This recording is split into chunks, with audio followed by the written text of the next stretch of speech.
तो वर्तमान समय पिछले एक वीक से हम एक विशेष पुरुषार्थ कर रहे हैं। एक कुछ घटना घटी लगभग 10 दिन पहले, 15 दिन पहले। कोई व्यक्ति ने कुछ कहा तो पहले मुझे हुआ कि ये व्यक्ति ऐसे कैसे बोल सकता है, और इस प्रकार के वाइब्रेशन, इस प्रकार की फीलिंग, इस प्रकार का एक्सप्रेशन, तो मैं थोड़ा कुछ मिनटों के लिए शॉक हो गई। मैंने कहा ऐसा, मतलब मामूली बात के लिए भी कोई व्यक्ति का ऐसा रिएक्शन है। तो मैं बाबा के सामने बैठी तो बाबा ने कहा कि बच्ची देखो, ऊपर से एक साधारण बात लगती है, एक सरफेस लेवल पर, और उसके अंदर बहुत सारे लेयर्स है। तो वो आत्मा के मन में अंदर के लेयर्स में क्या चल रहा है वो तुझे नहीं मालूम, मुझे मालूम, बाबा ने कहा। मैंने कहा बाबा ये बात तो राइट है। तो बाबा ने कहा कि बच्ची, उस आत्मा की एक अपनी जर्नी है और उसके अनेक प्रकार के अपने जीवन के, इस जन्म के, पिछले जन्म के अनुभव है। तो मैंने कहा बाबा हमें क्या करना है? तो बाबा ने कहा बच्चे, 3 बातों का अभ्यास करो, कंपैशन, मर्सी और फॉरगिवनेस। तो मैंने फिर कहा ठीक है बाबा। तो बाबा ने कहा बच्ची, बाबा के रूम में बैठ के लिखो, I am ocean of compassion, Baba's compassionate child, और आई एम कंपैशनेट सोल। उसको मतलब अफर्मेशन बनाओ और उस रीति से डीप ब्रीथिंग करते जाओ, बाबा की दृष्टि लेते जाओ, लिखते जाओ जितना लिख सको। तो वो एक हम अपना बहुत अच्छा पुरुषार्थ कर रहे हैं। फिर मैंने क्लास में भी सबको बोला कि जिसको भी इच्छा है इस अभ्यास में हमारे साथी बन सकते हैं, क्योंकि हमें चारों ओर ये एनर्जी फैलानी है। क्योंकि अभी जो समय आएगा तो सभी आत्माएं अपने अनेक जन्मों के हिसाब किताब चुकतू करेंगे और उसमें कई प्रकार की बातें आएगी, बहुत सारी बातें डिटॉक्स होगी, बहुत कुछ डर्ट, डस्ट, अगलीनेस, सब कुछ आएगा। अपने को प्रोटेक्ट करने के लिए हमें क्या करना है? औरों को भी वो वाइब्रेशन देने हैं। तो ये लक्ष्य हमें रखना है कि मुझे अपने को प्रोटेक्ट करने के लिए चारों ओर वो वाइब्रेशन क्रिएट करने हैं। एक जगह पर हम राखी के प्रोग्राम के लिए गए 3-4 वीक पहले। तो वहां कुछ आत्माएं, कॉन्टेक्ट सोल्स, तो बात निकली। तो हमने कहा कुछ तो रेगुलर होना चाहिए, राइट? तो कहते हाँ सिस्टर, कुछ तो रेगुलर होना चाहिए।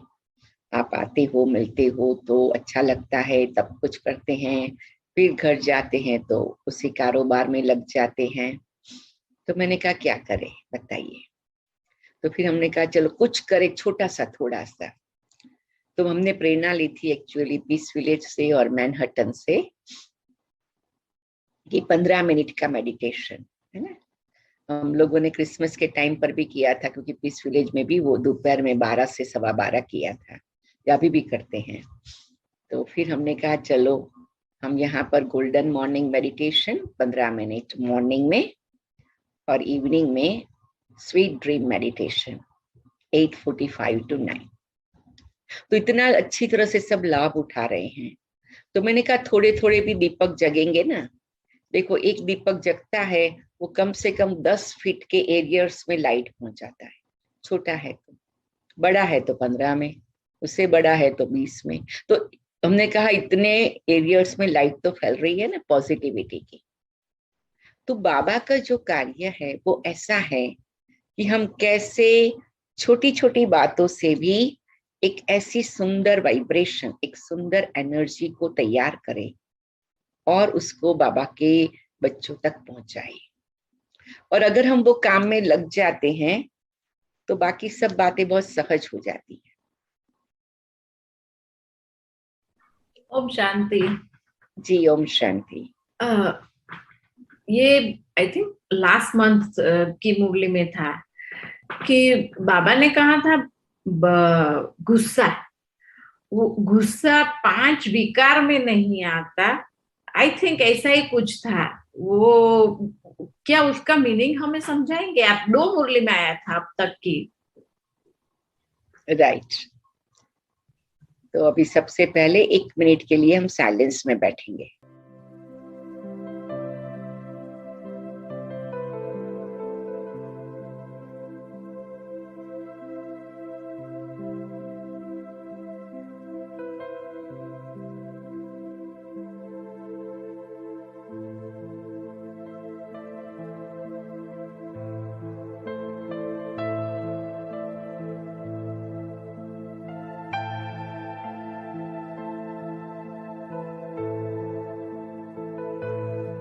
आप सभी डीप ब्रीदिंग करेंगे, मुट्ठी बंद करके खोलेंगे, अपने शोल्डर्स को अप बैक एंड डाउन करेंगे और मन ही मन मीठे बाबा की दृष्टि लेंगे और बहुत धीरे से अपने आप को ओम शांति का मंत्र 3 बार बताएंगे। ओम शांति। बहुत अच्छा प्रश्न है और एकदम एक्यूरेट प्रश्न है। तो ये प्यारे साकार बाबा, जब ब्रह्मा बाबा साकार में थे, तो एक बात हमें समझनी है कि जो भी मुरली चलती है उसमें बहुत सारी जिसको कहे कि ग्रे एरियाज होते हैं, जिसको कहते हैं सब बातें एग्जैक्ट ब्लैक एंड व्हाइट नहीं होती हैं। या तो कहते हैं कि बिटवीन द लाइन होता है समझने का बाबा का भाव क्या है। तो कभी कभी हम मुरली के शब्दों का भी बहुत डायरेक्ट प्रभाव भी है और कभी कभी शब्दों के साथ उसके भाव का भी प्रभाव है। वो दोनों मुरलियां मुझे याद है और मैंने कुछ लोगों को ये बातों में मदद किया है। तो वास्तव में बाबा कह रहे थे, एक्चुअली विकार की बात नहीं, 5 विकार में नहीं कहा था, मेन बाबा काम महाशत्रु की बात बता रहे थे। तो बाबा का हमेशा ये कहना है कि टोटल हमें रावण के जो 10 शीश है वो 10 बातों पर विजयी बनना है, जिसको हम कहेंगे निर्विकारी स्थिति या संपूर्ण पवित्र स्थिति, जिसको हम कहते हैं काम, क्रोध, लोभ, मोह, अहंकार, तिरस्कार, राग, द्वेष, घृणा, ईर्ष्या, और कभी कभी हम ऐड करते हैं आलस्य, अलबेलापन, भय, ये सब बातें। तो ये हैं स्थूल और सूक्ष्म दोनों प्रकार की विकृतियां जिसने आत्मा में देहाभिमान के कारण आई है, जिससे आत्मा अनक्लीन हो गई है, अस्वच्छ बन गई है, अशुद्ध बन गई है और इसलिए आत्मा को पतित कहा जाता है। लेकिन इन सब की शुरुआत कहाँ से होती है? तो बाबा ने कहा है कि बच्चे, ये सब की शुरुआत होती है काम विकार से। जैसे कई बार बाबा कहते हैं कि कोई व्यक्ति के मन में काम की आवेश आ जाता है और उसकी वो अशुद्ध इच्छा पूरी नहीं होती है तो फिर वो क्रोधित हो जाता है। तो क्रोध तो सेकंड नंबर में है, वो कामना पूरी न होने के कारण आया है ना। तो एक है काम, दूसरा है कामना और इच्छाएं, आकांक्षाएं, अपेक्षाएं, वो सब का जिसको कहे कि एक पैकेज है जिसको कहते काम विकार, और उसके कारण ही फिर क्रोध आता है। तो काम के कारण ही मोह आता है, काम के कारण ही अहंकार आता है। तो बाबा का कहने का भाव था कि बीज है देहाभिमान और काम विकार, उसके कारण फिर और सब कड़वे फल का वृक्ष पैदा होता है। तो इसीलिए बाबा ने कहा क्रोध इतनी बड़ी बात नहीं है, क्योंकि क्रोध तो पैदाइश है ना। जब बीज नहीं होगा तो फल कैसे आएगा? तो कड़वा बीज है, उसको पहले खत्म करो। तो इसीलिए बाबा बार बार पवित्रता की धारणा पर बहुत गहराई से बात बताते हैं। आप लोग को शायद मालूम होगा और आपको और भी मतलब मदद दे सकते हैं। एक्चुअली हम लोगों ने यहाँ पर सैन फ्रांसिस्को अनुभूति और हम लोग के नॉर्थ कैलिफोर्निया के सेंटर्स का मिला करके हमने 4 वीक का एक प्रोग्राम रखा था सूरज भाई और रुपेश भाई के साथ, और उसमें ब्रह्मचर्य की पालना उसका क्या महत्व है, क्यों महत्व है, कई परीक्षाएं उसमें भाई बहनों को आती है। तो 4 वीक लगभग एवरी वीक 1.5 घंटा सारा वो क्वेश्चन आंसर के रूप में हुआ। तो उसमें बहुत सारी बातें सूरज भाई जी ने भी स्पष्ट की थी, कई नाजुक बातें भी, क्योंकि पवित्रता की बात ऐसी है, कई बातें थोड़ी सेंसिटिव है, लेकिन उन्होंने वो सब बातें भी बहुत अच्छी तरह से स्पष्ट किया था। तो मैं आप सबको उसकी भी लिंक भेज दूंगी। लेकिन बाबा का कहने का भाव ये था कि काम विकार वो बीज है और क्रोध उसका फल है। अगर बीज ही नहीं होगा तो फल कैसे आएगा? तो बीज को खत्म करो, इसीलिए बाबा ने उस प्रकार से बताया। ठीक है, क्लियर हुआ?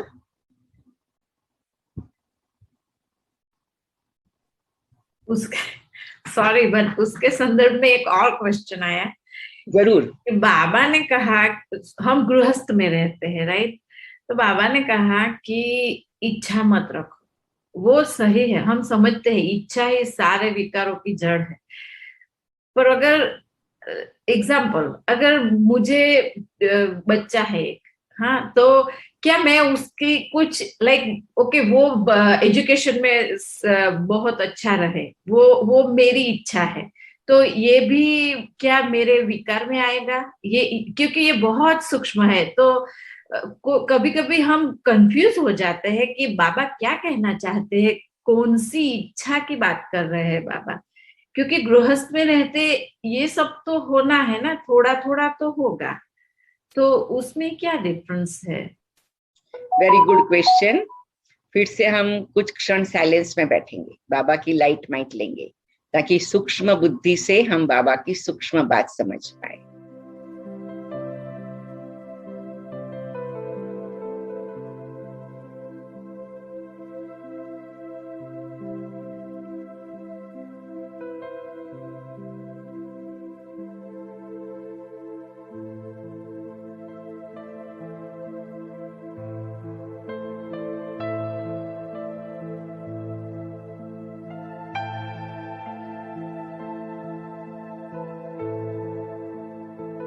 ये बहुत अच्छा प्रश्न है, और ये प्रश्न भी कई बाबा के बच्चे पूछते हैं, और इसमें भी कईयों को थोड़ा बहुत स्पष्टीकरण चाहिए होता है। तो एक है शुभ भावना, शुभ कामना, और एक है इच्छा। तो वो इच्छा शब्द केवल इच्छा नहीं है, लेकिन वो है अशुद्ध भावनाएं, या जिसको कहे कि लोभ मोह अहंकार वाली अपेक्षाएं, उसको बाबा ने इच्छा कहा है। ये विकारों के कलर वाली जो बातें हैं, कोई भी विकार के कलर वाली बात लेंगे, वो है जिससे हमें मुक्त होना है। ऐसे तो बाबा भी हम बच्चों को कहते हैं, बच्चे तुम्हें ऊंचा लक्ष्य रखना है, राजाई में आना है, अष्टरत्न बनना है, 108 में आना है, 16,108 में आना है, पहले जन्म में आना है। तो एक है कि जीवन के लिए कोई लक्ष्य हम नक्की करते हैं, एक जिसको कहे कि एक प्रकार का अपने जीवन के लिए एक सुंदर चित्र रखते हैं, उसको इच्छा नहीं कहा जाता है। और अगर उसको इच्छा शब्द साथ में लगाए तो शुभ इच्छा है, वो कल्याणकारी इच्छा है, जिसमें विकृतियों की दुर्गंध नहीं है, विकृतियों का गलत कलर नहीं है। तो आपने अपने बेटे के लिए शुभ भावना रखी कि उसको अच्छी तरह पढ़ना चाहिए, आगे बढ़ना चाहिए, उसके लिए रोज योग भी करना चाहिए, उसके लिए जो खाना आदि भी बनाओ, पानी उसको दो, चाय दो, या जो भी उसको मदद करो, उसमें भी आप लाइट माइट डालो। केवल बच्चे के लिए नहीं, पूरे परिवार में, किसके पति के लिए, कोई की पत्नी के लिए, कोई के माँ बाप के लिए, पूरे परिवार के लिए। इसको इच्छा नहीं कहेंगे, जो भी कार्य करने में एक शुभ भावना है, और दूसरा उसका जो भी रिजल्ट आए उसके साथ मेरा अटैचमेंट ना हो। जैसे कई बार क्या होता है कि कई माँ बाप को बच्चों में प्रेशर डाल देते हैं, नहीं तुम्हें फर्स्ट नंबर आना ही है, नहीं तो हमारा खराब लगेगा। वो गलत है। वो इच्छा आपकी सोसाइटी में स्टेटस के कारण, अपना ऊंचा अच्छा दिखाने के कारण, तो वो आपकी सूक्ष्म भावना बदल गई। बच्चा है, उसको अच्छी तरह पढ़ना चाहिए, आगे आना चाहिए, अच्छे नंबर लेने चाहिए, उसके लिए आप शुभ भावना दो, आशीर्वाद दो, दुआएं दो, रोज उसके लिए थोड़ा बहुत मेडिटेशन भी करो, उसको भी प्रेरणा दो कि भी तुम भी पहले साइलेंस में बैठकर अपनी पढ़ाई कर, परमात्मा को याद कर, पढ़ाई कर, ताकि तुम्हारी याद शक्ति अच्छी रहेगी। ये सब जरूरी है, एक माँ बाप के रूप की अच्छी कर्तव्य है, एक अच्छा फर्ज है, अच्छी जिम्मेवारी है, और वो हमें करना है। लेकिन अगर उसमें और बातें मिक्स हो गई कि आएगा ना तो फिर मेरा दुनिया में बहुत बड़ा नाम होगा, मैं बता दूंगी सबको मेरा बेटा भी ऐसा है, ये सब फिर दूसरे कलर मिक्स हो जाते हैं, तो उसकी एनर्जी खत्म हो जाती है। तो मेन बात ये है। दूसरा कि आपने इतनी मदद किया बच्चे को पढ़ने के लिए, अभी हो सकता है भविष्य में उसने अपना जीवन चूज किया, अपने ढंग से जी रहा है, फिर आप दुखी हो गए, और मैंने इतनी उसकी मदद किया, पढ़ाया लिखाया, बड़ा किया, अब देखो वो मेरा सामने भी नहीं देखता है, मदद भी नहीं करता है। सूक्ष्म में वो भी अपेक्षा नहीं रखनी है, क्योंकि हमारे को हर आत्मा के साथ का अपना कार्मिक अकाउंट होता है। कर भला तो अच्छा भला, अगर मैंने उसका अच्छा किया है मुझे अच्छा रिटर्न मिलेगा। कभी कोई कारण सर वो हमारी कुछ अपेक्षाएं पूरी नहीं करता है, या हम कहते उस प्रमाण से काम नहीं कर सकता है, तो फिर हमारी उसके प्रति की भावना नहीं बदले। फिर देखो हमने इतना किया, अभी वो ऐसे हो गया, फिर हमारे मन में उसके प्रति नेगेटिविटी ना आए, उसका हमें जरूर ध्यान रखना है। इसको कहते बाबा इच्छा मात्रम अविद्या। दूसरी बात ये भी है कि कभी कभी आपने बहुत मेहनत किया, बच्चे ने भी मेहनत किया, लेकिन कोई कारण से सफलता नहीं मिली, पढ़ाई में भी वो इतना अच्छा नहीं बना जितना आप चाहते थे, जॉब में भी इतना अच्छा नहीं किया जितना आप चाहते थे, तो भी आपके मन की भावना नहीं बदलनी चाहिए। इच्छा मात्रम अविद्या मतलब हमारे मन की भावनाएं शुभ रहे, आत्मिक दृष्टि वाली रहे, पॉजिटिव रिजल्ट आए या नॉन पॉजिटिव रिजल्ट आए, उसके साथ हमारा अटैचमेंट ना हो, उसके साथ हमारा अहंकार ना हो, उसको हम अपने जीवन का स्टेटस सिंबल ना बनाए, उसको कहते हैं इच्छा मात्रम अविद्या। और कुछ आप कर्म के बारे में बताइए, कुछ भी कर्म के बारे में बताइए, क्योंकि क्या होता है हम गृहस्थ में रहते हैं, और लेट्स सी एग्जांपल, मैं जस्ट उदाहरण दे रही हूँ। हम कोई जॉब करते हैं, किसी के पास बिजनेस है, तो एग्जांपल बिजनेस में होटल बिजनेस किसी का, चलो तो वो गेस्ट आते हैं चेक इन होने के लिए, राइट। कभी कभी क्या होता है, सम कस्टमर ऐसे होते हैं जिन्हें हम रूम नहीं देना चाहते, और कभी कभी हम उन्हें स्ट्रेट ना भी कह देते हैं। तो क्या ये हमारे विकर्म बनते हैं? क्योंकि हमें नहीं पता वो अंदर क्या करते हैं, कौन सा विकार करते हैं, वी डोंट नो एनीथिंग। तो हमें कभी कभी उन्हें स्ट्रेट मना भी करना पड़ता है। तो क्या बाबा के नॉलेज के हिसाब से ये हमारे विकर्म हो जाते हैं? क्योंकि गिल्ट आता है, अगर हमें उन्हें मना करना पड़ता है तो लगता है मैंने उन्हें मदद नहीं की, क्या पता मे बी उसे खरेखर जरूर हो, यू नो। तो ये सिचुएशन कैसे हैंडल करें हम? ये स्टोर वाले, कन्वीनियंस स्टोर में भी ऐसा होता है कि यहाँ पे तो ये लोग क्या क्या करते हैं, तो उसे कैसे हम हैंडल करें, उस अपने अंदर की भावना को? वेरी गुड प्रश्न है। फिर से हम 1 मिनट साइलेंस में बैठेंगे, तो बाबा हमें और भी उसकी महीनता को अनुभव कराएंगे।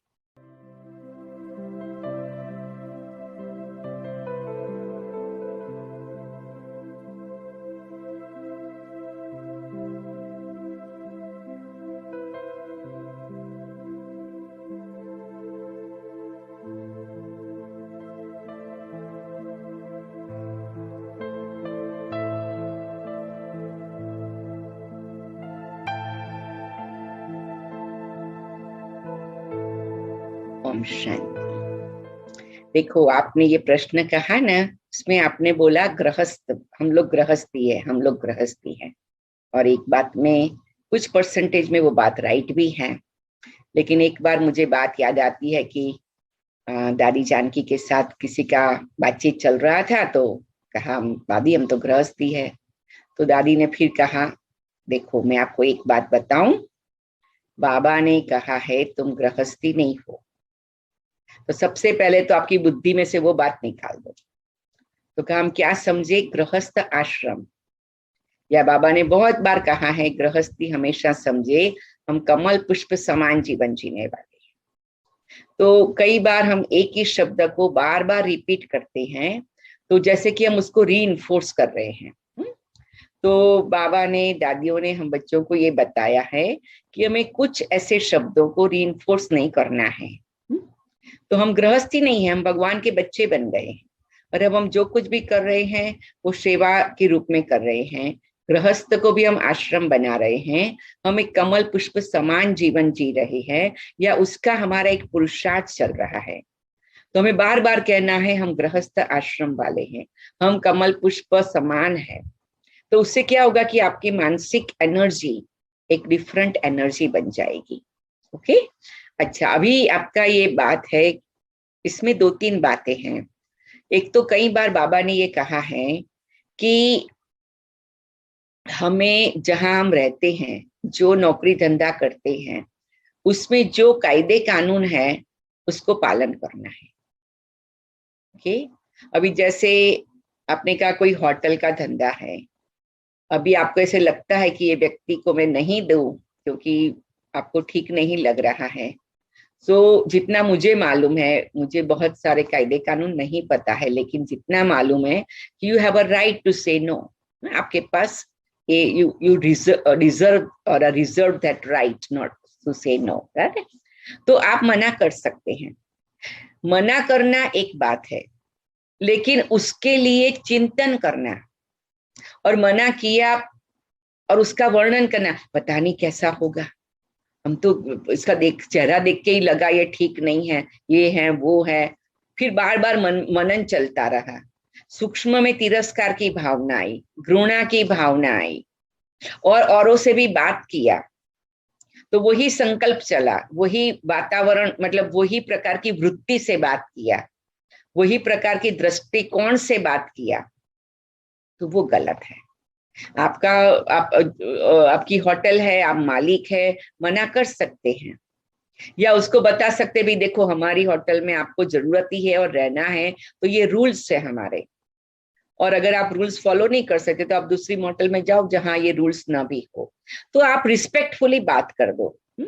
एक तो कुछ भी चीज लेना या नहीं लेना, देना या नहीं देना, वो अलग बात है, लेकिन उसके प्रति की रिस्पेक्टफुल फीलिंग्स रखना, उसके प्रति का वाइब्रेशन अच्छा रखना, उसके प्रति की हमारी एनर्जी अच्छी रखना, मन में बाबा से बात करो। ये भी एक आत्मा है, लेकिन वर्तमान समय कलयुगी रंग में रंगी हुई है, और मेरा जो पार्ट है, मेरा जो रोल है, मेरी जो रिस्पॉन्सिबिलिटी है, मेरा जो नौकरी धंधा है, मैं कोशिश करती हूँ इन एनर्जी से थोड़ा दूर रहूं।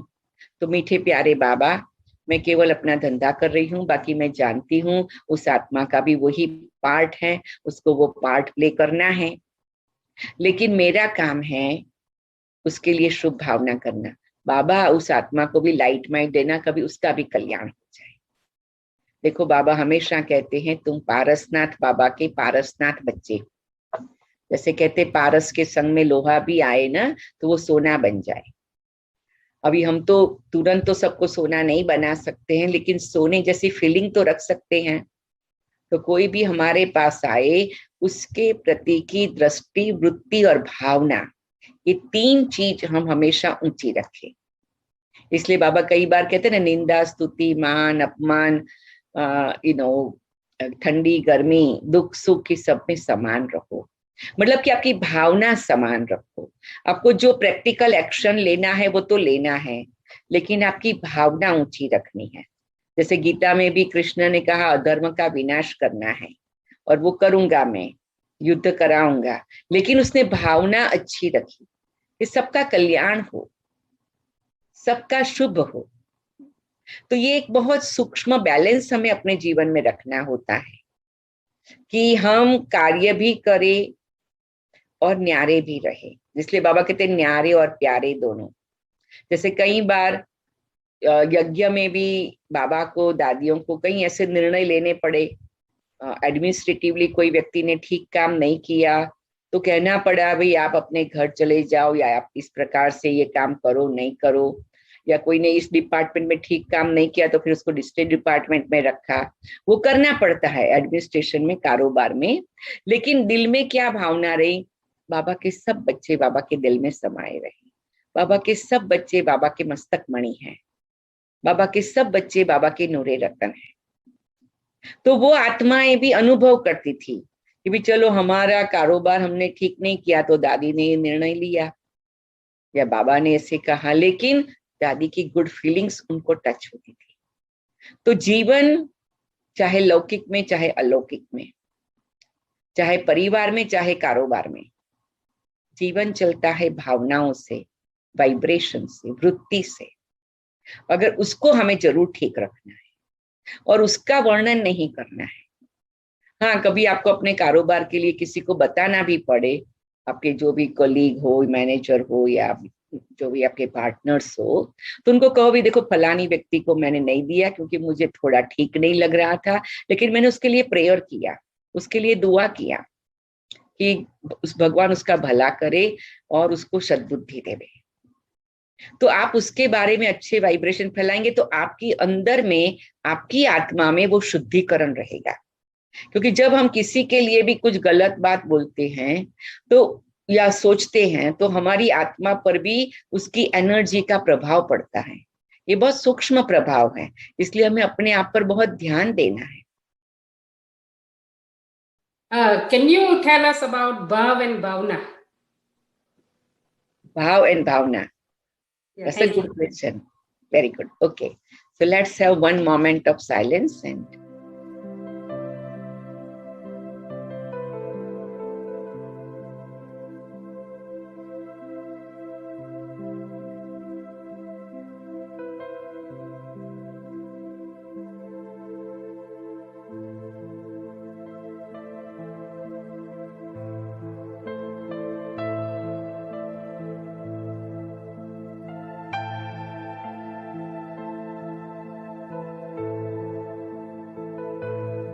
ओम शांति। भाव एंड भावना, उसमें कुछ कुछ परसेंटेज सिमिलैरिटी है, लेकिन कुछ थोड़े परसेंटेज उसमें डिफरेंस है। देखो, हम स्वभाव कहते हैं, लेकिन स्वभावना नहीं बोलते हैं, बराबर ना? क्यों? क्योंकि उसमें थोड़ा अंतर है, बराबर है। तो भावना में शुभ भावना, शुभ कामना, फिर कभी कभी अच्छी भावना नहीं, कुभावना, गलत भावना। तो कहने का भाव क्या है कि भाव और भावना दोनों ही आत्मा की बहुत बहुत सूक्ष्म एक्सप्रेशन है। और कभी कभी वो इतना सूक्ष्म है, कभी कभी वो हमारी आत्मा पर इतना गहराई से जिसको कहे कि इफेक्ट कर गया है कि हमें मालूम भी नहीं पड़ता है कि वो भाव और भावना प्रकट होती है। लेकिन भाव और भावना से हम अनुभव करते हैं कि क्या वाइब्रेशन हमारे पास आ रही है। जैसे हम भक्ति के लिए कहते हैं भगवान भावना का भूखा है। तुम्हारा भाव अच्छा होगा तो भगवान तक पहुंच जाएगा, बराबर ना? तो ये सूक्ष्म है कि भाई तुम्हारी दिल की भावना अच्छी थी, दिल का भाव अच्छा था, तो आज नहीं तो कल वो पहुंचेगा। तो ये बात है कि भाव और भावना दोनों साथ साथ गेम प्ले करते हैं।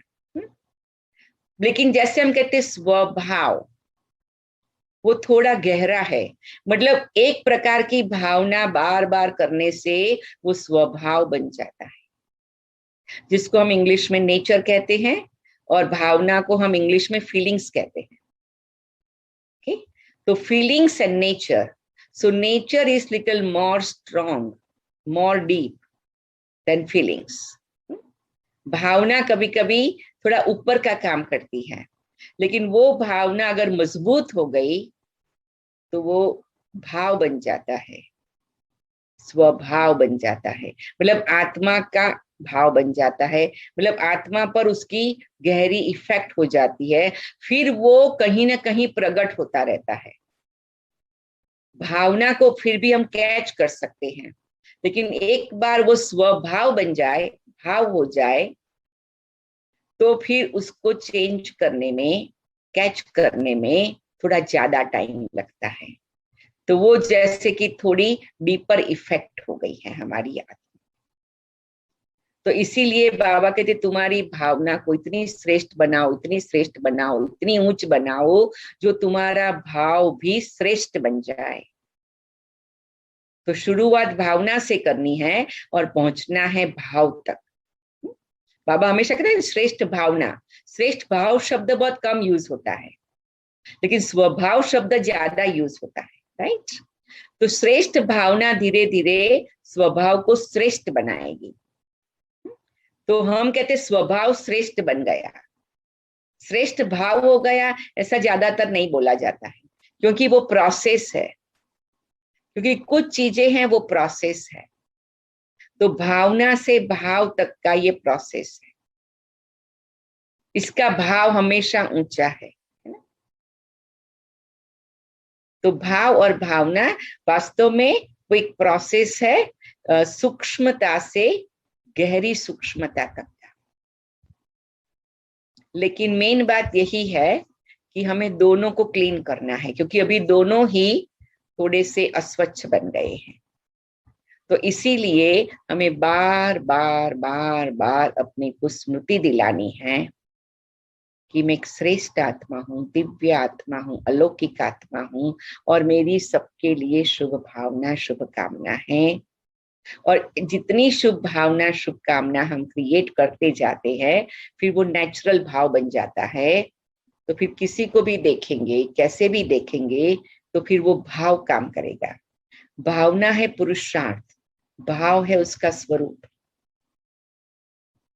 तो भावना के लिए थोड़ा अटेंशन देना पड़ता है। जब वो भाव बन जाता है तो वो नेचुरल रिफ्लेक्ट होता है, तो वो एक स्ट्रॉन्ग एनर्जी बन जाता है।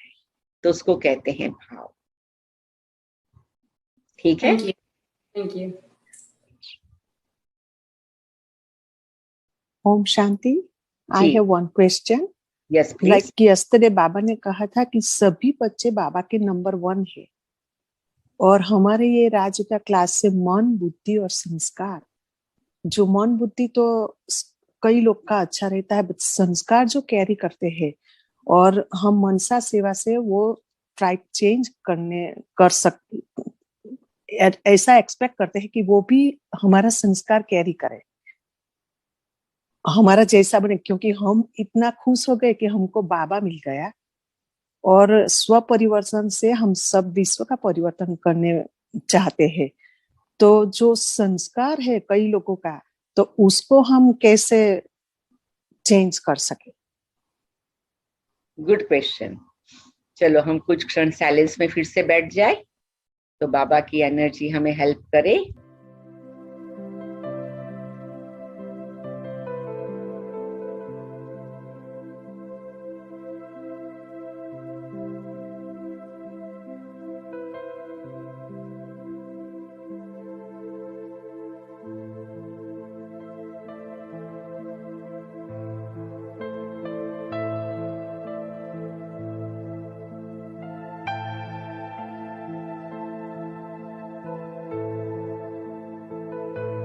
ओम शांति। देखो, एक बात जो दादियों से हमने सीखी है, जो हमने ब्रह्मा बाबा के जीवन से सुना और समझा है, कि राजयोगी बनने का मुख्य लक्ष्य स्व परिवर्तन है। स्व परिवर्तन से विश्व परिवर्तन। ओके।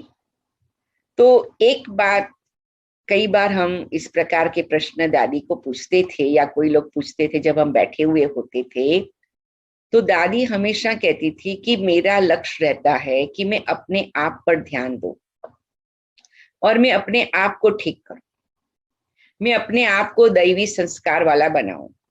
और दादी यही एग्जाम्पल देती थी कि ब्रह्मा बाबा साकार में थे, मम्मा साकार में थी, तो उन्होंने भी अनेक प्रकार के बच्चे सामने थे, सभी बच्चों के लिए शुभ भावना शुभकामना रखी, उन बच्चों को प्रेरणा दिया, उमंग उत्साह दिया, हिम्मत दिलाया, सब कुछ किया, लेकिन सूक्ष्म में उन्होंने किसी के लिए वेट नहीं किया।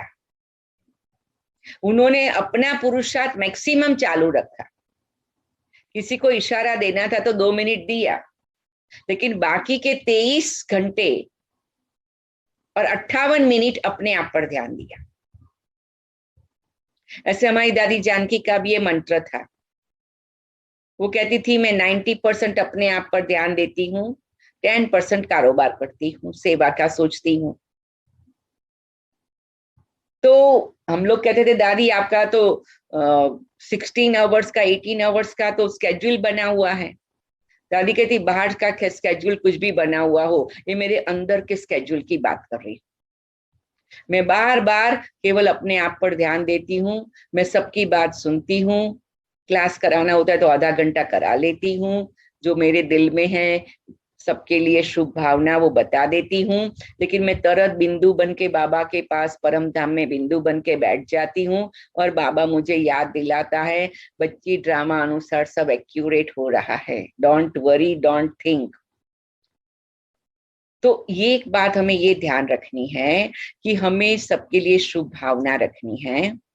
मुझे तो कोई पूछता है ना कि आप सकाश भी कैसे देते हो, मैंने कहा सकाश देने वाले हम कौन, मेरी दृष्टि से मैं हमेशा क्या करती हूँ, मुझे मालूम है इस आत्मा को कुछ लाइट माइट की जरूरत है, कुछ एक्स्ट्रा बाबा की एनर्जी की जरूरत है, तो मैं उस आत्मा को बाबा के पास ले जाती, सब यात्रा कराती हूँ उस आत्मा को। मैं बाबा की झुपड़ी में ले जाऊंगी, कहूंगी बाबा इस आत्मा की ये स्टोरी है, लेकिन आप जाने जाना ना रहो, इस आत्मा को लाइट माइट दो, बाबा आप हीलर बन के इसको हील करो, सर्जन बन के उसकी सर्जरी करो, मतलब जिस प्रकार की जो परिस्थिति है।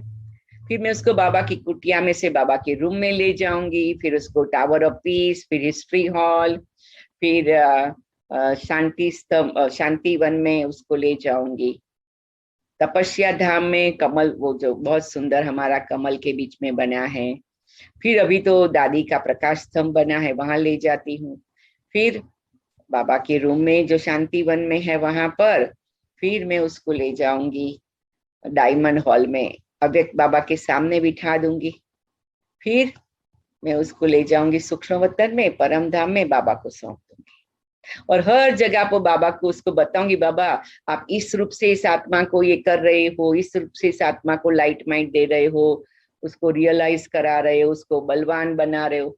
ऐसे अभी तो और भी यात्रा स्थान ऐड हो गए। अभी मैं दादी जानकी का भी जो दोनों दादियां व्यक्त हो गई, तो मैं फिर उनको दादी जानकी का जो शक्ति स्तंभ बना है वहां ले जाती हूँ, फिर दादी कॉटेज में जहाँ दादी का बाबा के साथ रूम बनाया वहां ले जाती हूँ, फिर दादी गुलजार का भी जो बहुत सुंदर बाबा का कमरा है वहां ले जाती हूँ, दादी गुलजार की कॉटेज में फिर मैं उसको दादी गुलजार का जो अव्यक्त धाम बन रहा है वहां भी ले जाती हूँ। मतलब कहने का भाव मैं हर टाइम ये संकल्प करती हूँ बाबा इस आत्मा की जन्म पत्री को आप जानते हैं। बाबा ने एक अव्यक्त मुरली में कहा था मैं सभी बच्चों की 84 जन्मों की जन्म पत्री को जानती हूँ। तो हम अब उस आत्मा के साथ के कोई भी कार्मिक अकाउंट को तो डिटेल नहीं जानते हैं, तो मैं इस बहाने उस आत्मा को शुभ भावना भी देती हूँ, मैं भी बाबा से मुलाकात कर लेती हूँ और मैं विजुअलाइज करती हूँ उसको बाबा की किरणें मिल रही है, बाबा की प्रकृति से उसकी प्रकृति में किरणें जा रही हैं। कहीं मैं विजुअलाइज करती हूँ बाबा का हाथ उसके सिर पर है, कहीं विजुअलाइज करती हूँ बाबा के हाथ में उसका हाथ है, कभी विजुअलाइज करती हूँ बाबा उसको तिलक लगा रहा है, कभी विजुअलाइज करती हूँ बाबा उसको माला पहना रहा है। तो हर अलग अलग स्वरूप में, अलग अलग रूप में, जैसे मैंने कहा कि बाबा कभी हीलर बन जाता है, पिता बन जाता है, माता बन जाता है, कहते बाबा एक माता के रूप में आप इस आत्मा को ये अनुभव कराओ। तो जैसी उस आत्मा की स्थिति है उस आत्मा को मैं बाबा से डायरेक्ट लाइट माइट दिलाती हूँ। कई लोग कहते हैं ना भाई हम परम धाम से लाइट माइट देते और उसको देते हैं। मैंने कहा हमको क्यों देने की जरूरत है, परम धाम वाले को ही देने दो। तो लेकिन वो आत्मा तुरंत भी परम धाम नहीं पहुंच सकती है, क्योंकि वो थोड़ी परिस्थिति के कारण भारी होती है। तो मैं कहती हूँ कि सब जगह यात्रा कराओ, फिर परम धाम ले जाओ और उसको बाबा के पास मतलब अच्छी तरह से अनुभव करने दो। तो इस बहाने हमारी भी बाबा से मीठी बातचीत हो जाती है, और उस आत्मा की कर्म कहानी, भाग्य की कहानी, जन्म की कहानी, जीवन की कहानी बाबा जानता है, तो बाबा उसको ठीक कर देता है। तो एक तो हमें ये ध्यान रखना है कि मुझे किसी के संस्कारों को परिवर्तन करना है, उस संकल्प में बहुत नहीं जाना है।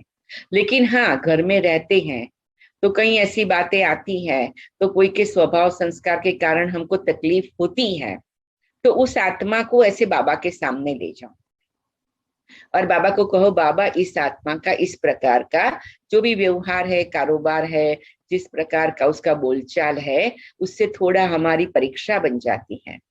तो ये परीक्षा में हमें तो पास होना है, लेकिन इस आत्मा का भी कल्याण हो, तो आप जरा इस आत्मा को इस बात में मदद कर दो। तो उसको उस रीति से बाबा की लाइट माइट दिलाओ।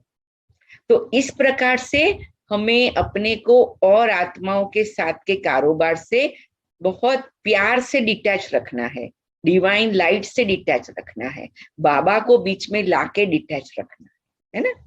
और वही हमने देखा कि कई दादियों से भी हमने सुना कि वो इस प्रकार भी हमने उसको बाबा के आगे रख दिया, तो दादियां थोड़ा अपनी सूक्ष्म रीति से बताती, तो हमने फिर उसका थोड़ा ये हल्का रूप बना दिया, ताकि एक प्रैक्टिकल रूप लगता है और एक विजुअलाइजेशन भी बहुत सुंदर हो जाता है। बाकी ये है कि बाबा कहते बच्चे मेरे नंबर 1 है, तो सभी नंबर 1 है, ये बात भी करेक्ट है। क्योंकि किस बात में नंबर 1 है ना। तो ये है कि जैसे हम सभी बच्चे कुछ लेवल तक नंबर 1 है, लेकिन कुछ लेवल से फिर आगे जाने में सूक्ष्म पुरुषार्थ में नंबर वार बन जाते हैं। लेकिन बाबा तो बाबा है, वो तो सागर है, दया का, करुणा का, प्रेम का सागर है। इसीलिए वो नंबर वार दिखता ही नहीं है जब बाप के रूप में है तो है? जैसे आप लोग को भी मालूम है, लौकिक में आप माँ बाप है तो माँ बाप क्या कहते हैं, कभी कभी कोई बच्चा कहता है ना कि तुम उसको ज्यादा प्यार करते, मेरे को नहीं करते, तो माँ बाप क्या कहते, माँ बाप कहते देखो 5 अंगुलियां हैं, मैं कौन सी अंगुली काटूंगी तो खून नहीं निकलेगा, कोई भी अंगुली काटूंगी तो खून निकलेगा, तुम सब मेरे समान बच्चे हो। लेकिन हाँ, कभी कोई व्यक्ति आगे बढ़ा, कुछ अच्छा किया, तो भी एक माँ बाप के रूप में फर्ज है कि थोड़ा उसका उमंग गुस्सा बढ़ा देवे। तो बाबा है, बाप भी है, टीचर भी है, सदगुरु भी है ना। तो टीचर के रूप में वो कहता है कि सब नंबर वार है, लेकिन बाप के रूप में उसकी नजरों में सब नंबर 1 है। और सदगुरु के रूप में उसको हिसाब किताब भी करना पड़ता है, कर्मों का फल भी देना पड़ता है। तो बाप, टीचर, सदगुरु तीनों रूप हैं, फिर और भी अलग अलग स्वरूप हैं, लेकिन मेन बाप, टीचर, सदगुरु। तो बाप में रूप में सब नंबर 1। ठीक है, thank you very much, very very nice explanation. Yeah, very excellent, nice. excellent. Yeah, we now understand. I have one more question. Like बाबा हमको राजयोगा क्लास से हमको चंपा में इतना अच्छी तरह पढ़ा रहे हैं, हमको बाबा मिल गया, हमको इतनी खुशी मिल गई, हम सबको खुशी देने चाहते हैं। तो जो कई बार कोई लोग हमारा ऐसा बोलता है कि इसमें like we don't expect that कि पीपल हमारा जो प्राउड करे कि उसको क्या हो गया और क्या वो ऐसे एनर्जिक हो गई, इतना खुशी हो गई। कई बार कितने लोग बार बार बोलते हैं, बट हमारा इंटेंशन ऐसा नहीं है कि वो हमारा इतना जो क्या बोले वो प्राउड करे और वो ऐसा लगाए। तो वो हमारा, मैंने ऐसा समझा आज के हिसाब से कि जो हमारा भी विकर्म हो जाता है कई बार, कोई बार बार हमारा जो अच्छा बोलता है, तो इज इट राइट और लाइक कैसे वो अंडरस्टैंड करे? सॉरी, प्रश्न क्या है? कौन सा विकर्म बनता है? अच्छा बोले तो विकर्म बनता है, मतलब? हाँ, जो कोई बार कभी ज्यादा लोग जो हम तो मनसा सेवा, बाबा हर बार मौली में बोलते हैं कि मनसा सेवा करो बच्चे। कितने लोगों को मनसा सेवा भी हम कर सकते हैं, लाइक फैमिली, और लाइक क्लोज फैमिली, जब हम संसार में रहते हैं तो सारा फैमिली दूर दूर भी रहते हैं, हम ट्राई टू डू मनसा सेवा। लाइक जब योग में बैठते हैं तो हम बाय बाय योग द्वारा हम मनसा सेवा बैठ सकते हैं। तो कई लोग इतना जो ऐसा बोलते हैं कि उसको क्या हो गया कि वो इतना खुश हो गए, इतना एनर्जिक हो गए, इतना सुंदर लगने लगे। तो हम ऐसा नहीं एक्सपेक्ट करते कि जो हमारा ऐसा बोले तो वो तो हमारा विकर्म नहीं बनता ना, तो वो विकर्म हो जाता है वो भी। नहीं, मतलब कोई व्यक्ति कुछ हमारे लिए बोलता है तो उसमें विकर्म क्या हुआ? देखो, मेन बात फिर से भी वही आती है, लेकिन एक हाँ, पहले लाइक बोलो, हाँ जी, बोलो। संस्कार के हिसाब से कई लोग का अच्छी तरह से देखना है और कई लोग इनडायरेक्टली वो दूसरी तरह से देखते हाँ हैं। हाँ, राइट राइट राइट, ओके। जैसे थोड़े सार्कास्टिक बन जाते हैं ना। हाँ हाँ, वही हाँ, मेरा। राइट राइट राइट, ठीक है। अभी 1 मिनट साइलेंस में बैठते हैं।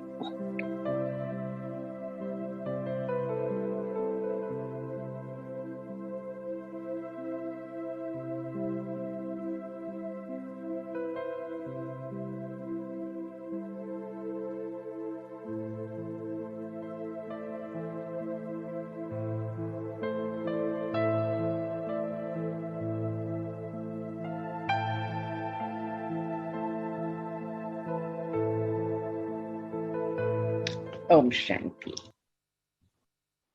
देखो, फिर से भी वो बात को हमें सिंपल बना देना है। कोई भी व्यक्ति हमारे लिए कुछ भी बोले, वो बोलेंगे, इट इज एक्सपेक्टेड। क्योंकि दुनिया क्या है, बिचारी कलयुगी दुनिया में रहने वाली आत्माएं क्या है, डिस्चार्ज बैटरी है।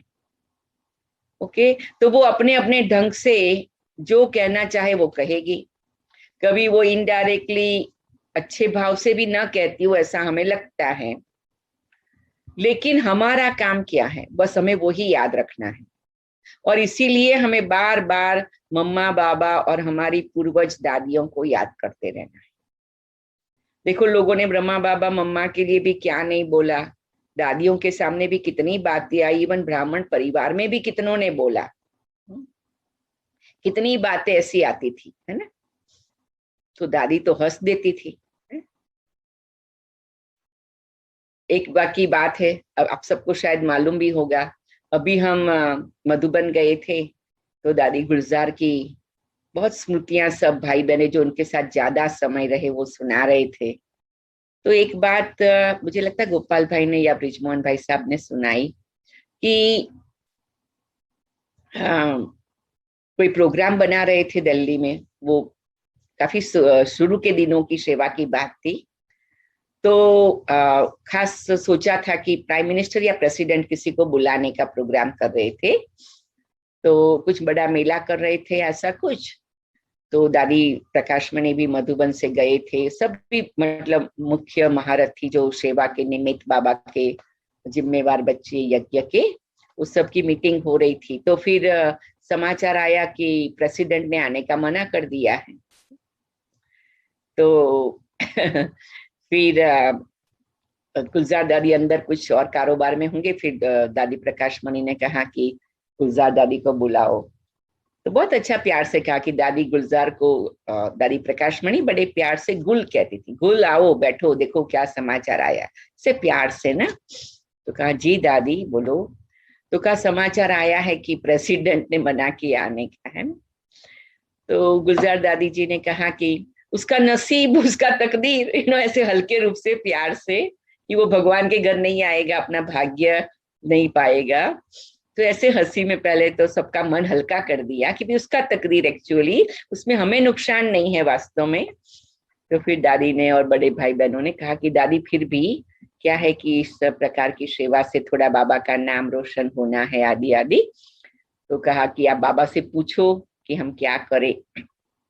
दादी ने कहा जरूर जरूर बाबा को पूछेंगे और हम सभी मिलके योग भी करेंगे कि प्रेसिडेंट जरूर आएगा, हमें भी तो सबका भाग्य खुलना है, भाग्य विधाता आया है सबका भाग्य खोलने। फिर कहते कि बाबा के पास गए दादी, और फिर कहा कि कोई सेफ्टी के लिए, सिक्योरिटी के लिए कुछ मिसअंडरस्टैंडिंग था जो उसके सिक्योरिटी डिपार्टमेंट को, तो कहाँ से मालूम पड़ा। तो फिर दादी ने कहा कि वो बात को ठीक कराओ, ऐसा कुछ बाबा का मैसेज था।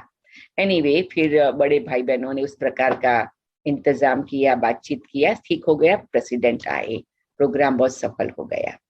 तो ये एक बात है कि बाबा ने, दादियों ने हम सबको यही सिखाया है कि लोग कुछ भी बोलेंगे उनमें उनका दोष नहीं है। एक बात ये है, अगर आपको लगे कि उन्होंने शायद थोड़ी गलत भावना से भी कहा, लेकिन आपके दिल में वो दया भाव रखनी है, वो करुणा की भावना, वो शुभ भावना रखनी है कि उसने ऐसा कहा। देखो, बाबा ने कई अव्यक्त मुरलियों में भी कहा है कि वो आत्मा परवश बिचारी जो खाली होता है, वो कहते हैं ना, खाली घड़ा का आवाज ज्यादा होता है। तो आत्मा खाली होती है तो उसका आवाज ज्यादा होता है, और आत्मा निर्मल होती है तो भी वो अलग अलग प्रकार के रिएक्शन करती है।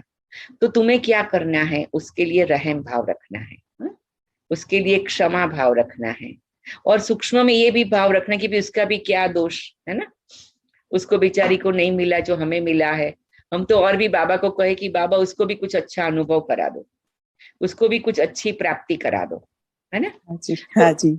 हाँ, तो इसीलिए हमारा विकर्म भी नहीं बनता है, और उनके लिए भी हमारी भावना शुद्ध बनी रहे कि चलो हम यही संकल्प करें। उनके बेचारे ने बोल दिया, नादानी में बोल दिया, अज्ञान स्थिति में बोल दिया, है ना। तो हम बड़े बन जाए। उस समय पर बाबा कहते तुम अपने को भी याद करो कि हम कौन हैं, हम पूज्य आत्माएं, हम पूर्वज आत्माएं। बाबा और हमको कौन मिला है। हाँ, और हमें कौन मिला है, हमको लेकिन हमारे साथ साथ उनको भी मिल जाए। हाँ, हाँ, हमारे साथ साथ उनको भी मिल जाए। लेकिन वो ऐसा कहेंगे, इट इज एक्सपेक्टेड कि कोई के मन में से कुछ थोड़ा बहुत ऐसा कड़वा शब्द निकल आएगा, लेकिन हमें उसको कड़वा के रूप में नहीं लेना है, हमें उसके लिए रहम भाव रखनी है। रहम भाव है। नहीं, जो हम बाबा के बच्चे बन गए तो जैसे आपने बोला, तो कई बार कई लोग का हम फील कर लेते हैं। हाँ, क्योंकि हमारे दिल में ऐसा भाव ही नहीं है, क्योंकि स्व परिवर्तन से विश्व परिवर्तन करने का ही भाव है हमारा। तो कई बार ऐसा लिटल फील हो जाता है, बट मैं तो बाबा को बता देती हूँ कि बाबा मेरे लिए तो सब एक समान है। बिल्कुल। मतलब क्या है कि देखो, फील तो होगा, क्योंकि हम सभी पुरुषार्थी है ना। आज मुझे भी कोई ऐसा कहेगा तो आज मुझे इतने सालों के बाद मुझे भी कुछ सेकंड के लिए तो फील होगा, कुछ मिनट के लिए तो फील होगा, है ना। एग्जैक्टली तो होगा, क्योंकि एक बार बाबा ने ये भी बहुत अच्छा बताया था कि हम सब ज्ञानी आत्माएं हैं, राइट। कुछ बात अव्यक्त बाबा को कोई कह रहे थे, तो बाबा ने कहा देखो हम सब ज्ञानी है तो मालूम तो पड़ता है कि इसने टॉन्ट लगाया, इसने अपमान किया, इसने थोड़ी ऐसी बात किया हमको नीचा दिखाने के लिए, या हमारे को थोड़ा इनडायरेक्टली इग्नोर किया, रिजेक्ट किया। ये सब जो भी कोई भी करेगा, केवल लौकिक परिवार में नहीं, अलौकिक परिवार में भी ये होता है। लेकिन बाबा ने कहा हमें मालूम तो है, ज्ञान तो है, पता तो लगता है, इसने मेरी ओर देख के चेहरा ऐसा किया, इसका मतलब शायद ये अपसेट है, शायद ये नाराज है, या इसके मन में कुछ चल रहा है। मालूम तो पड़ेगा, क्योंकि हम नॉलेजफुल है, हम बुद्धू नहीं है, हम स्टूपिड नहीं है, हम मूर्ख नहीं है, बराबर है। लेकिन मुझे क्या करना है, ये बात है ना। अभी जैसे मेरे हाथ से ग्लास गिर गया हाथ पर, तो कांच लगा, खून निकला, है ना। वो नहीं होना चाहिए था, लेकिन हुआ ना। ग्लास गिरना नहीं चाहिए था, लेकिन गिरा। तो अभी मुझे क्या करना है, तो जल्दी जल्दी धीरे से पानी से वो सारा कांच निकाल दो, मेक श्योर करो कि अंदर में न रह जाए, फिर उसके पर दवाई लगाओ, फिर उसको संभालो, फिर उसको पानी नहीं लगने दो, उसके पर अगर काम करना है तो प्लास्टिक पहन के काम करो, बराबर ना। तो ज्ञान तो है कि इस व्यक्ति ने ऐसा किया, लेकिन मुझे क्या करना है, मुझे गुड विशेष प्योर फीलिंग्स रखनी है। और मुझे उस समय थोड़ा दुख भी होगा, तो थोड़ा मन हमारा अशांत भी होगा, लेकिन वही हमारी परीक्षा है। क्योंकि बाबा ने कहा कि तुम्हारी परीक्षा कोई रिटर्न पेपर की नहीं है, तुम्हारी परीक्षा डे टू डे की है, कर्म टू कर्म की है, व्यवहार से व्यवहार की है, संबंध से संबंध की है। वही हमारी परीक्षा है ना, क्योंकि थियरी में तो हम सब 100% पास हो जाएंगे।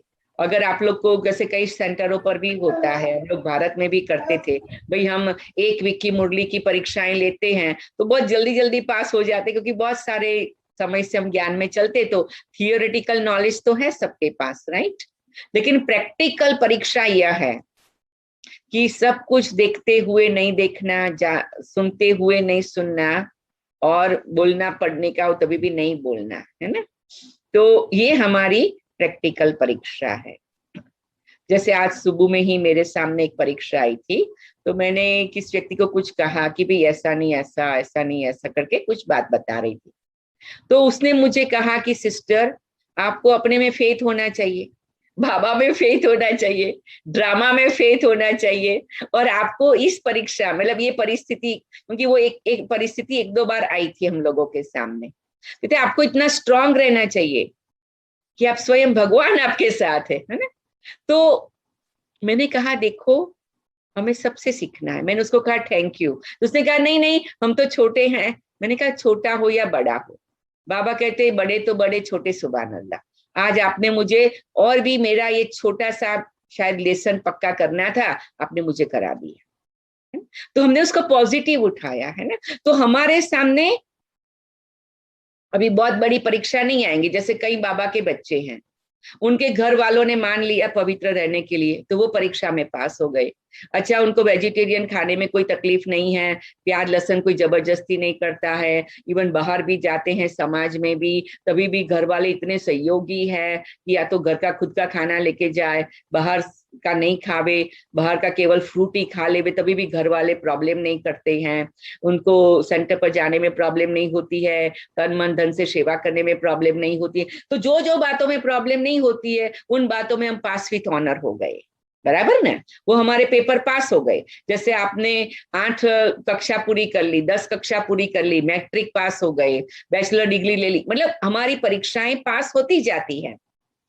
लेकिन फिर कहाँ दूसरी कोई परीक्षा आएगी? तो हमारी दूसरी परीक्षा कौन सी है कि जब भी कोई भी व्यक्ति कोई भी बात करे, व्यवहार करे, तब हमारा मन अशांत होवे, हमें थोड़ा फील होवे, हर्ट होवे, बैड फील होवे, ये हमारी परीक्षा है। कई बार ऐसे होता था, हम लोगों का ये प्रैक्टिकल अनुभव है। तो एक बार हम लोग सब दादी के साथ थे कोई प्रोग्राम में, और एक व्यक्ति ने ऐसे बोला जो हम सबको लगा कि इस व्यक्ति को दादी के साथ इस प्रकार से बात नहीं करनी चाहिए। दादी हमारी हेड ऑफ द ऑर्गेनाइजेशन है, और कितनी रिस्पेक्टफुल है, हम कितना प्यारी है हमारी मीठी दादी। तो उस समय तो हम लोग कुछ बोल भी नहीं सकते थे, राइट। प्रोग्राम पूरा हुआ, फिर हम लोग 8-10 लोग थे, तो दादी के कमरे में हमेशा ही जाते थे, तो गए थे। हमने कहा दादी फलानी व्यक्ति ने तो, एक जन ने कहा कि दादी फलानी व्यक्ति ने तो ऐसे बात किया, इट वाज़न्ट रिस्पेक्टफुल। तो दादी ने कहा अच्छा, मेरे को तो ऐसा नहीं लगा। पहले तो दादी ने ऐसे ही बोला, मुझे तो ऐसा लगा भी नहीं। हमने कहा दादी नहीं नहीं, ऐसा तो नहीं है। तो कोई कोई बहन है ना, बड़े प्यार से, आपको पता तो लगा होगा, देखो उसने ऐसे नहीं ऐसे बोला था, ऐसे नहीं ऐसे कहा। दादी कहा हाँ ऐसा बोला तो था शायद, है ना। तो फिर दादी ने कहा देखो, अगर मैं ऐसी ऐसी बातों को देखती रहूं ना, तो मैं दादी नहीं बन सकती हूँ। साफ कह दिया दादी ने ना? तो कहने का भाव क्या कि हमारी ये ऊंची स्थिति की परीक्षा है। दादी ने फिर धीरे से प्यार से ही कहा कि आज तो मैंने इतना नोटिस नहीं किया था, क्योंकि अभी तो मैं इन बातों से ऊपर हो गई हूँ, लेकिन आज से 10 साल पहले, 20 साल पहले, मेरे को भी 25 साल पहले, 30 साल पहले कभी कभी ये बातें नोटिस होती थी, लेकिन मेरे को मम्मा ने सिखाया था कि मैं ऐसे करके, वही तो बाबा ने कहा चढ़ती कला उड़ती कला। तो वो हम लोगों को सीखना है।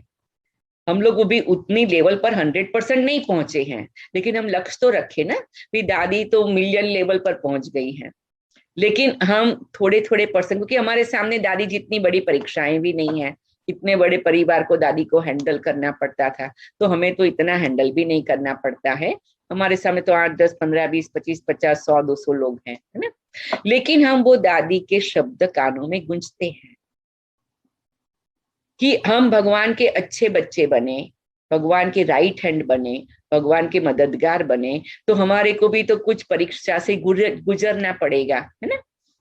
तो इसीलिए ये बातें एक्सपेक्टेड है, और थोड़ा टाइम फील भी होगा, कभी ज्यादा भी फील हो सकता है, कोई हर्जा नहीं, लेकिन उसको बहुत माइंड नहीं करना है।